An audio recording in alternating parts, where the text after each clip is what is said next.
All right, so good morning, everybody. I have Paul here. Hi, everybody. I'm Paul's new neighbor. I found where he lived and watched his channel for a long time, so I decided to stalk him and see. But now I find out. Okay, well, you regret that, don't you? That's right. Yeah. Very boring. what a dick. So, Paul, what's your channel? Oh, it's Paul in the Philippines, Old Dog, New Tricks. All right, so you agreed to have an interview. I appreciate that. I've watched all of your videos. So sorry. Yeah, I know. It's painful. The live streams are really just brutal sometimes. Oh my God, 2 hours. Yeah. No, I love your channel. It's great. I've watched it from the start. One of the reasons that I came to the Philippines was hearing your story, how your life changed, and the opportunity that you had here. And I said, wow, that sounds pretty interesting. That's awesome, man. I'm here now. So, and how do you like it? I'm here 2 months. It's very different. But I love the freedom that you talked about. The ability to, I don't have to get up to go to work anymore. Right. I I did exactly the opposite of what you told me to do. So everything is fine so far. Right. I heard about that. That's awesome. So again, you have a channel. It's been pretty successful. I think there's a lot of guys that have watched it. Why don't you tell somebody that hasn't maybe watched it what you think your channel is about? The genesis of the channel is kind of a long-winded story, if you don't mind. You can always edit it. But I had no plans to make a YouTube channel, ever. Let me retract that a little bit. Back in 2012, I was like you. I was watching all these videos about the Philippines because I was making plans to come out here. And I wanted to get as much information as possible. And on one day, I said, maybe I'll do a YouTube channel. So I actually set one up in America, a YouTube channel. Okay. And then I forgot about it because once I got here, I said, I don't want to do a YouTube channel. I don't have GoPros. I don't have this. I don't have that. I had every reason in the world not to. So I lived here for 2 years. And what I was doing, though, was for family and friends and for myself, I was making little Facebook videos. Right. And I would if I moved into an apartment, I would show the apartment. If I got lost on my gay-looking little scooter, I would confess it, and my cousins and my dad and sister would laugh at me, and it was just a joke. And then there was a day where I wasn't with May. I didn't have a relationship. I was all alone, and that's fine because I'm cool with myself being alone. But on Facebook, a picture came up of myself and my oldest son when he was 7 years old. And he was young and fresh, and he had all the potential, and he was beautiful, and I had so many hopes for him.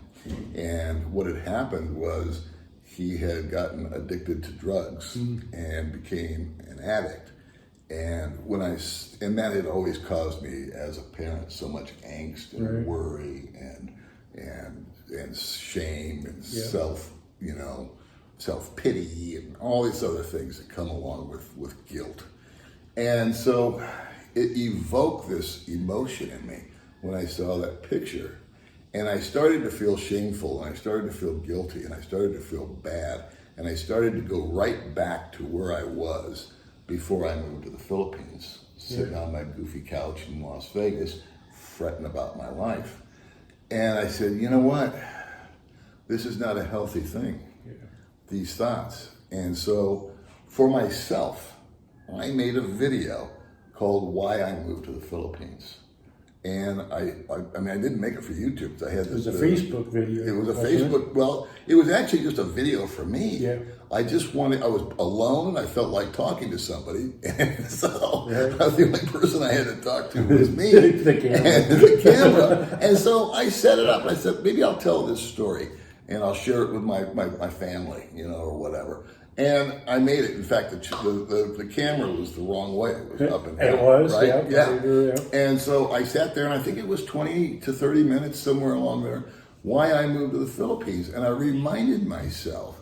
And after I finished the video, I just my whole body just felt better. My whole mental state recovered. It was just that was really, really cleansing. That really felt great. And so I took it, and it was laying around on my phone for a couple of 3 days. And then one day I said, yeah, what the hell, I'm going to post this. I'll let my family see this. And boom, I posted it. And I was contacted by my family who said, wow, that was brave, to go out and say all that kind of stuff and expose yourself, your underbelly, if you will, to the world and admit to all your failures and your mistakes. And I got nothing but compliments from it, where I had done nothing but basically beat myself up.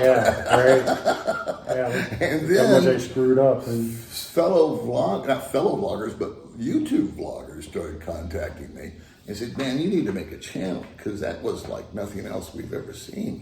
And I said, I don't want to do a channel. I'm not doing a channel. And a guy named Mike Cason, who's since passed away, had a vlog or a YouTube channel. I forget the name of it. I think it was the Philippines Experience or something along that line. He called me up and said, we've never met in person, but I'm friends with a lot of your friends like Bud Brown and whatnot. And he says, can I have your video and put it on my channel? And I said, yeah, man, it's public. Just take it and run with it. And it got, I don't know, 10, 20,000 views or something like that. And it had exactly 999 comments. I'll never forget that. And every one of them was positive except for the last one. The last comment, number 999, said, I don't like this guy.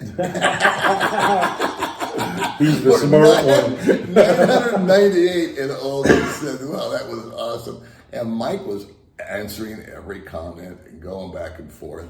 And then a guy in Angeles City contacted me. He goes by Tuk Tuk Cully. This guy contacted me. That guy contacted me. And I kept telling him, no, I'll just do Facebook. I'm cool with that. And a guy named Monty Crew, who is now in America because he had to go home to work. He lived here in Valencia, and and I was friends with him. And he says, can I come over to your place and talk to you? And I said, sure. So he came over and he says, you have to do a YouTube channel, because if you can keep doing that kind of content, I think it would be really valuable. And I told him, Monty, I don't know the first thing about setting up a YouTube channel. I'm terrible with electronics. I don't have any patience for it. He says, I'll do it for you. I'll set up the channel. I'll make your thumbnails. You just send me the picture, and I'll make a title for you. I'll walk you through it, and I'll come over every day, which he did, and I will set it up before you launch it, and I'll sit here with you. And I said, why do you want to do this? And he says, well, because I just think that your content is something that should be shared. And I said, well, I still really don't want it. I'm retired. I don't want to feel like I have to do a video. I'm not curious or really interested in making money and everything, that kind of stuff. And he said, well, why don't you do it for your grandkids? This way you've got another avenue. What if Facebook shuts down or whatever? He says, now you're going to have all these videos that your grandkids can watch or your kids can watch, and it will be a video diary of your life. And I said, sold. I'll do it. Yeah. And that was the genesis of it. I wanted it to be a video diary of my life. And it's had its twists and turns. It's gone off course many times. but it's still a reality. Is that every video that I do, if you think about it logically, is a day in the life of Paul McGill, right? So I might have some chowderhead that I'm sitting next to, like you, interviewing. I'm boring everybody. He's here to look thin. But it's still part of my life, isn't it? Right. I mean, it's just a day of my life. And the fact that again, you've recreated that numerous times also, which, one hit wonder thing is easy to do. Sure. You got that, but you've recreated that, and it's because of your honesty, it's because of your bravery that you can come out and show your inner self. You've recreated that in the Pastor Stan video, the Philippine home video. You've talked about your kids numerous times. Yeah. You've recreated that connectivity to other people numerous times. And that, I think, is really one of the reasons that a lot of people, watch you and can connect to you, because you're vulnerable there. That's hard to recreate. You've done it many, many, many times. Thanks. So again, you've done those types of videos. Yeah. You mentioned the interviews that you've done. You've done Yeah. quite a few interviews. Yeah. And again, I think that you're looking for different types of people, a lot of different people. I mean, you've done the lady boy, you've done the Yeah. guy that dates the lady boy, you've done Yeah. the scammers. Where do you find these people? How do you create those? They're personal friends. They're just, you just meet them. And Those are the type of and you people say- I hang out with. Yes, yeah. What's that? You know, scammers, Star lady Wars boys. bar, is that with all the weirdos there? Is that what it is? I got you. But what I wanted to do in this, I guess the bottom line is aside from having a channel about for my own selfish self, to be able to look back on years from now when I can no longer do it, or for my kids or grandkids to figure out why they're so screwed up. They could say, "Oh, well, look at the DNA we came from." You know, and that's our grandfather. That's why we're having so many social issues. I mean, I know, and again, I laugh at that. It is true, but again, you have created that, to where people do feel comfortable watching you. It does feel like that maybe we know you. Now, you do other videos too, and you do have your detractors that are out there. Yeah. I've seen the bikini videos, and you've actually created a reputation for this city. I don't know if you are aware of that, but people look at the Doomageddon. I think you were the genesis of that a little bit too. Talk about that. Talk about how your detractors make you feel, or do you even pay attention to them? Well, okay. First of all, the videos of those types, the bikini girls and all that. One thing that has to be totally understood is that I would say 95% of the videos that I do post are unplanned. It's not like I sit down and write down a script. 5 bikini girls. Yeah, that's not my thing. Yeah. So what will happen? How that started, just to you, so you know, and it's on the record, is that I got connected with May. Actually, it was even before. Yeah, I think it was with May. May would have girls over to go swimming at the old place. And they were all jumping around, and this is like the land of selfies. There's no bigger country in the world that has the social media. Selfies. Selfies, Number one in the world. Facebook, it's number one. Everybody wants to be recognized and seen, and blah, blah, blah, blah, blah. And so it wasn't even my idea half the time. A lot of the girls would say, "Hey, can we be on your channel?" And so I'd say, "Sure." And so, or May would instigate it. She would say, "Hey, why don't you have so-and-so come over and talk to you?" So we would do it. And so we would I would ask them about their life, and they'd be sitting there in a bikini because they just got out of the pool. And it wasn't like programmed or planned or anything. It was just instantaneous. Well, most of my videos, you live across, I sit outside and I smoke cigarettes, okay? He does. Constantly. Okay, you'll get some comments on that. Now, as far as the detractors go, I got off base there. You're referring to guys that troll me? Well, again, I follow. I'm moving here, so I've watched a lot of the vloggers. Yeah. There's even nicknames: the new Doomageddon disciples and Epstein Island, and this, that, and the other. And there are some detractors that have said that you're using these girls to promote them and things like this. So specifically those types of things. Okay. Well, when that first happened, it really, again, when I was new to YouTube, that was something that I didn't even know existed. Haters, trolls. I mean, who knew? I was a virgin, And so all of a sudden, all these guys started making these rude, nasty comments and stuff. And so it would initially, it would make me mad. It would say, "How rude? How do you say that? What's the deal?" And what I did on my channel, as far as the girls and whatnot, we never asked anybody to send them any money. We just told their story. All right. We never asked anybody, or I never asked anybody to contact them. Or to the best of my knowledge, it was just them sharing their story, and these guys were thinking that I was like a puppeteer or something behind the deal, Where in reality, it's like I just explained, it was just instantaneous. It was just something that we happened to do because we happened to be there, and that happened to be the situation. And I did want to do, the ones that I have planned on doing was with a black guy. I wanted to interview a black man living in the Philippines. Mm-hmm. And I also wanted to interview a lady boy. From day one, I wanted to interview a lady boy. I thought that's fascinating, you know. That's a part of life out here. And I like things to come from the person's mouth. I don't want it to come from what I think a lady boy is or isn't. I want the lady boy to sit there, and I want to ask him or her, whatever it might be. I'm still confused about that. But I wanted to hear it from their mouth, you know, and I wanted to hear it from them. So the guys that make up comments and videos about me, that's fine. It was explained to me that no matter what you do, there's going to be people that hate it. Generally, that comes from a position of envy, jealousy, insecurity. As far as the bikini girls and all that, then I guess these guys have never seen Sports Illustrated. Yeah, you know what I mean? Amazing. Or they've never been to a beauty pageant or a contest, which is huge out here. And girls like to be sexy. Girls like to be feminine out here. Girls like to show off their femininity, if you will. And so how can I exploit something that's already happening, you know?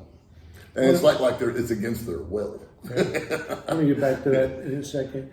Actually, the second part of this, I've watched a couple of your lives lately, and two things that have come up that I wanted to comment about or ask you about, so I wanted to bring those up. You've mentioned 2 or 3 times now about your faith, that you're a Christian. Yeah.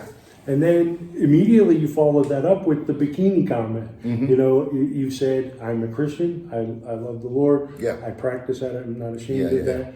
And then May's sitting here in a bikini next to me. How do you find anything wrong with that or contradictory or anything? No, because of my definition of Christianity. Christianity is that I am born into a world of sin. First of all, I don't find May sitting next to me in a bikini sinful. Yeah, first of all, I would agree with that. Okay, so I think that she's a person. If you're one of these prudish, legalistic type churches, you know, that's always pointing fingers that you shouldn't do this and you shouldn't do that. Do I drink? Yeah. Do I smoke? Yeah. Do I cuss? Yeah. Do I break all the commandments except murder or whatever? Yeah, I sure do. But here's the deal. Christianity to me is not a church, it's not a group, it's not a movement. It's my Christian faith is the fact that I have a personal relationship with God. I firmly believe that He sent Jesus to earth to take on the embodiment of men, to walk the planet, died for our sins, and then conquered death so that I could do exactly what I do. And the only thing I really need to do is have faith and a love of Him in my heart, and I worship no other idols. Yeah. Okay, that's to me, Amen. Christianity is my personal relationship with God. Yeah, I can't be a good Christian because only one walks the planet. There is only one that lives there perfect. Are no good Christians. Don't look at me to be perfect. I am not. There are no good Christians walking the planet right now. Yeah. And the fact that maybe this gentleman or another guy goes to church every Sunday and does I know because I'm flawed. Nothing good about me. In other words, does all the optics. You know what I mean? Oh, yeah. And you have this persona. Well, then I would just be a walking hypocrite and a liar. Okay? So I am what I am.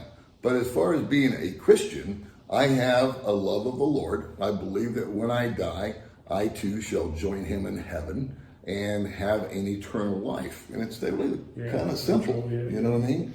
He lived the perfect life for me. That's correct. That's not correct. That I don't try, but I'm not going to live that perfect life. Well said. I appreciate that.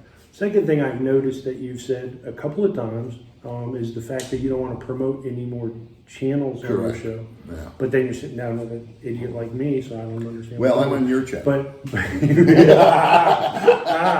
I see. I fully expect you to promote this somewhere. You gotta.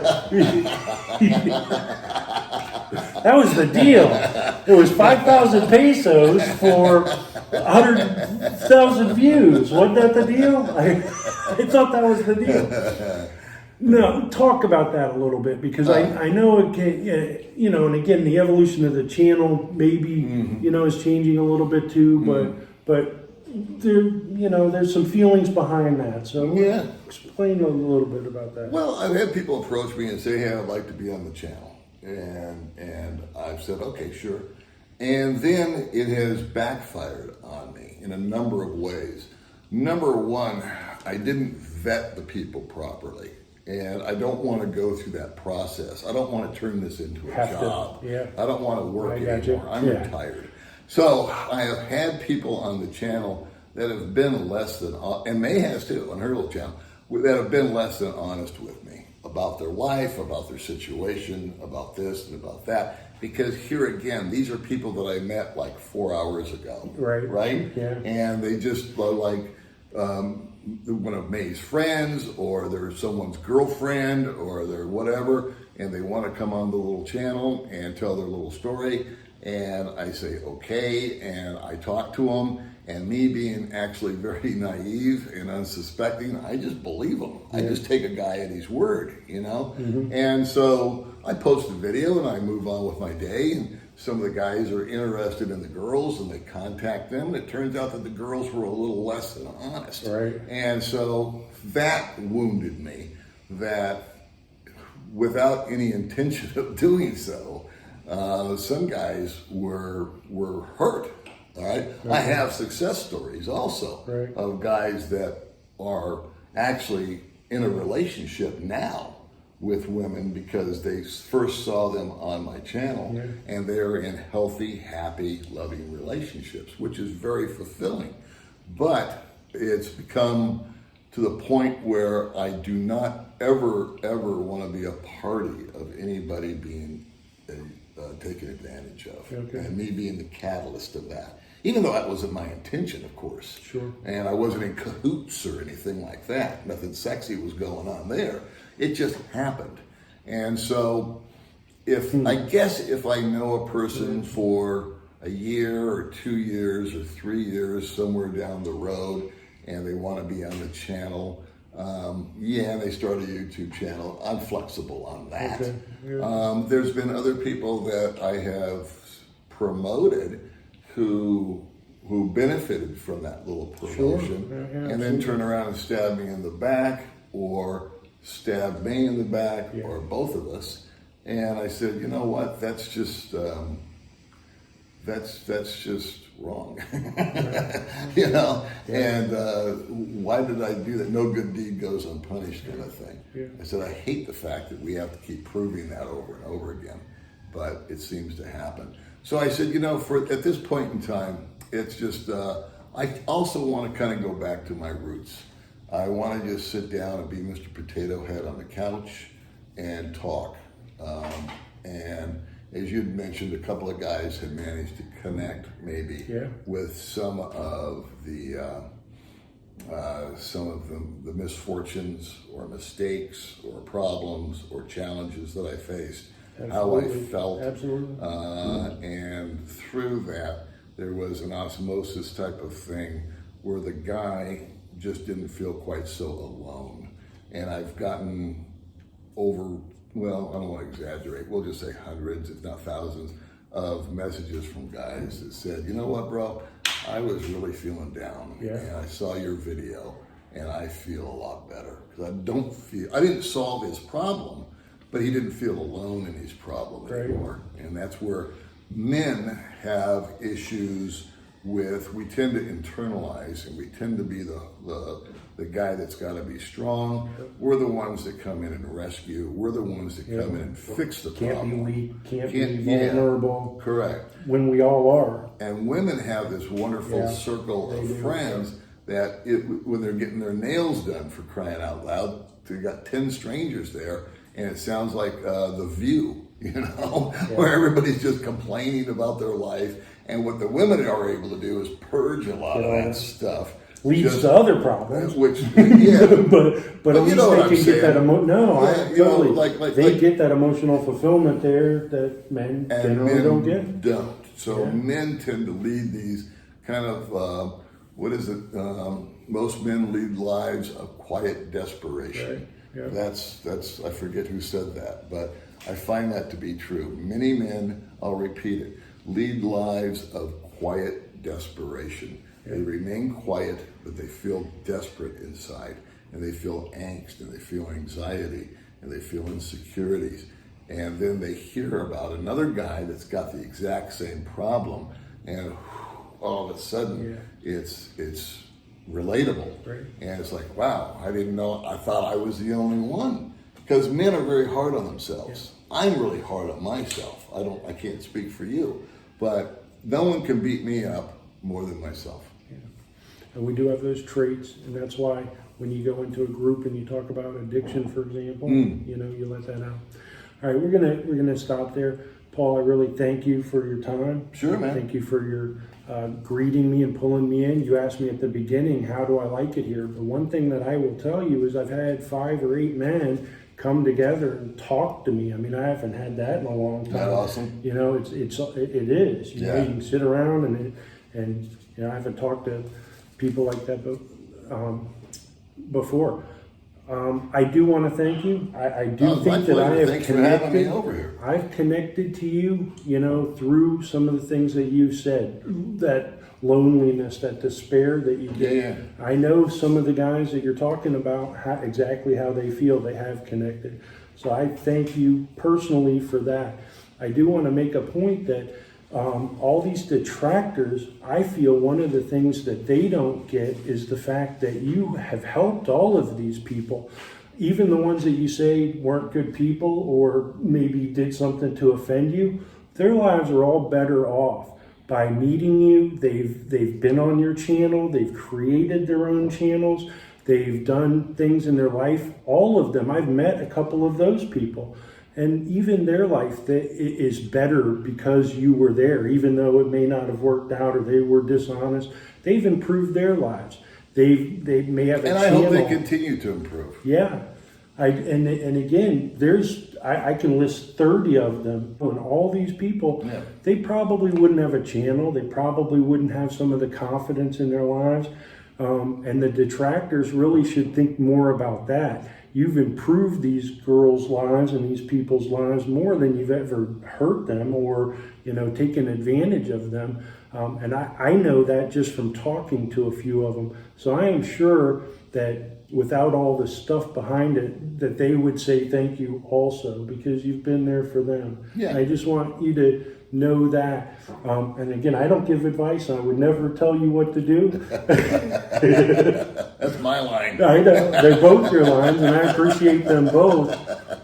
But for a few of the people that are going to be dishonest, promoting their channels was a good thing. Oh, absolutely. And helping others out in the future, like me, is probably a better thing than... so I'll just leave that at that. So I just wanted to say thank you for them and for us that you've done this. I appreciate it. All right. Thanks, guys. All right. Thanks for having me. Paul, can you put your pants back on? Well, my middle name is Commando. Well, that sucked. I knew I should have asked to interview Baby May instead. Yeah, you'd have done a lot better. Yeah. You'd have gotten some views. Paul, tell the audience the truth. It was really you that hacked Mark's channel, wasn't it? Yes, I did. And I plan on doing it again and again and again until he's finally... He's gone. We know you didn't hack his channel. You can't even get your phone to work. Paul, Bud Brown really is a horrible individual listening. Oh, it's true. Paul, do you think the Philippines is really going to open soon? Absolutely.